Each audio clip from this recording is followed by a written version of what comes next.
Hello class, and welcome to section 5.2, which is about piecewise defined functions. By the end of today's lesson, you will be able to graph and apply piecewise defined functions. So a piecewise defined function is a graph that has different rules for different intervals on the domain. So what it's saying is that we can split the graph up into multiple pieces. So here, we see an absolute value graph that you guys had in section 5.1. What we talked about there was that we had an axis of symmetry that split that graph in half. So what this piecewise defined function is saying is that this part of the line is an equation, and this part of the line is an equation. We can't write one equation that's going to give us this whole, or we have our absolute value equation that gives us the whole thing, but we can split it up into two equations as well. So this first part, if I was going to write the piecewise function for this first part, I would say f of x, and then we say equals, and we're going to include this bracket, which you can find by doing shift and then the key to the right of p. So if you do that, you get this bracket. So that's what I just drew right there. So that tells us that there's more than one function involved. Then I'm looking at this first part of the equation. So if I look, this function is going, it's got a slope of -2. Its y-intercept is at 0. So this first part of the equation would be -2x, and that's occurring when x is less than 0. So for everything that's negative, the equation that I have here is -2x. So if I plug in -2, -2 times 2 gives us that +4. So the -2x works for the numbers that are smaller than 0. If I plugged -2 in for the numbers bigger than 0, -2 times 2 would give me -4. That's not where my graph goes. So it's only for the values that are less than 0. Then we have the second half of this problem, which is going with a slope of +2. Again, that y-intercept is 0. So we've got 2x, and that's for x greater than or equal to 0. So that is basically taking the function f of x is equal to 2 absolute value of x, and breaking it down into the two pieces that actually make up that graph. So this part is what we are going to be looking at throughout today's lesson. So the first thing we're going to do is talk about graphing these. So the first thing we're going to do is we're going to look at our changeover point, so where our x's are changing from one group to another. In this case, it's at 2. So I'm going to plug 2 into both equations. So for the first one, I have 2 plus 1, and that gives me 3. So my point on the graph would be at 2, 3. For the second one, I would plug in, and I would say -3 over 2 times 2 plus 6, and that's also going to give me 3. So that point is also at 2, 3.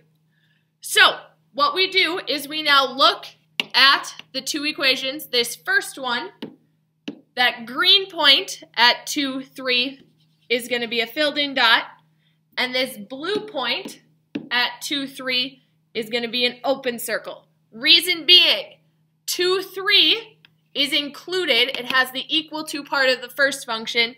It is not part of the second function. There's no equal to. This one gave us the same points. Sometimes you're going to get equations that are going to give you two different answers, and you might have two different points on this line. But in this case, we ended up with the same answer for both problems. So now that we have our 2 points, we're going to need to continue to graph this function. So for this first one, I've got to go to the left. We're getting less than 2. So I need to know where this line continues to the left.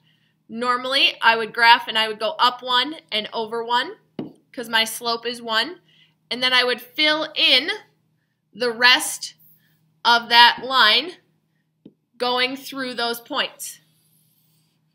Now, we only want the part of the line that is less than or equal to 2. So everything over here from this green line gets erased because we only want the points where x is less than or equal to 2. With the second one, my slope tells me to go down 3 and right 2. So down 3 and right 2. In this case, I want the points greater than 2, so I'm going to take all of that, and I'm going to continue to draw my line. I could draw it out the other way, but I only want the points that are greater than 2 for the x's, so my line is going to the right larger than 2. So that's the way that we draw our piecewise function. Plug in the value that you're given, figure out your 2 points. Again, this one worked out the same. Not all of them will. And then you're going to go ahead and graph both lines and then erase the parts that we didn't need. So for the first line, I wanted everything that was smaller than 2 going to the left. And the second part, I wanted everything bigger than 2 going to the right. Go ahead and try this one on your own.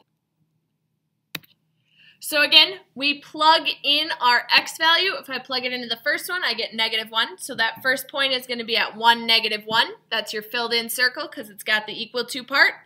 Then we're going to plug into the second one, and we get when we multiply, we get 1. So our second point is at 1, 1. So these two did not line up with each other. Then we need to go ahead and graph our equations. The part of the red line that got erased was to the right, because we wanted everything less than 1, and the part from the blue line that got erased was the left side because we want everything greater than 1. When it gives you the equation, you can split it up into the piecewise function. So just like on that first slide, when I split up the absolute value equation, we can figure out how our absolute value function gets split into a piecewise function. So what we have going on here, we've got the f of x is equal to 9 times the absolute value of x. When we graph this, we know that we're going to change over at 0. So we need to figure out our 2 pieces for our equation. Again, we always start with f of x, so that's saying our function. And then we have equals, and then we have that bracket. Again, you can put that in the computer using the button to the right of p. The first part of our function is going to be for all of the values that are less than 0, and the second part of our function is going to be greater than or equal to 0. So all of the points that are going less than 0, if we test a few of those, we could have -2. If we plug in -2, our absolute value is going to be 18. If we plug in -1, our absolute value is 9. So we're going down. So the first part of our function right here is -9x. Those are for the values less than 0. And then for the values greater than, values that are greater than 0, it's going to be a positive 9x. So those are going up. You can test points. You don't have to. You can just look at this and say what's happening as we're getting greater or what's happening then when we are getting less than. Go ahead and try this one on your own. So when we do this, we end up with f of x. The first part of our function for those that are greater than 0 is going to be -7x. The second part is going to be 7x for those less than 0. Now, notice, for this first one, I had the less than as the first part of my function and the greater than as the second part of my function. For this one, I put the greater than first and the less than second. It does not matter which order you have the pieces in as long as you have both pieces. Last thing we're going to do is talk about how to apply piecewise functions. So a gym owner wants to purchase custom wristbands for a marketing promotion. She thinks she will need about 75 bands. Her assistant is insisting that ordering over 100 bands is cheaper. How can the assistant convince the gym owner that this is true? So the first thing we need to do is figure out what our piecewise function is. Looking at this promo here, we can see that we have 3 different options, 3 different purchase plans, which means that there's 3 pieces to this function. So if I start with f of x, and then I put my bracket, the first function says that for 0 to 50 wristbands, they are $2 each plus $20 shipping. So that means if we go with that first option, it costs $2 per wristband plus the $20 for shipping, and that's starting at 0, which is smaller than our bands, which is smaller than 50 bands. So anywhere between 50 or 0 and 50, that's our equation. Then we jump down to the second one. Now it says it's $1 each, so just x plus $10 in shipping if we're going from 51 all the way up to 100. The last part says that if we purchase over 100, it's 50 cents per band plus free shipping, so plus nothing. So this is if x is greater than 100. So now we need to decide which function we're going to plug into here. So the first thing we need is what if she purchases 75 wristbands? So we look at our 3 different domains, 0 to 50, 51 to 100, and over 100. And the 75 falls within that green equation. So to purchase 75 bands, we would use that green equation, and it would say that we have 75 plus 10, giving us a total of $85 if we order exactly 75 wristbands. Now the assistant is saying that over 100 bands is cheaper. So if we purchase over 100 bands, we're using this last equation. So something above, or if we start with above 100, so if I go, for example, 101,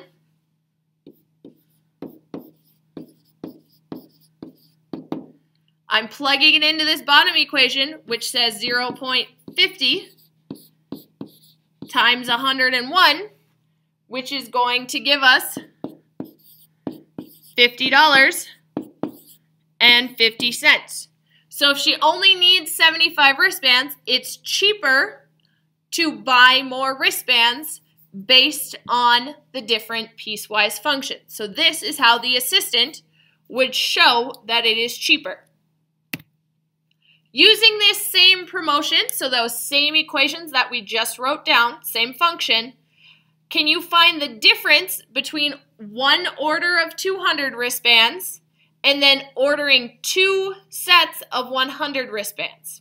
Go ahead and try it on your own.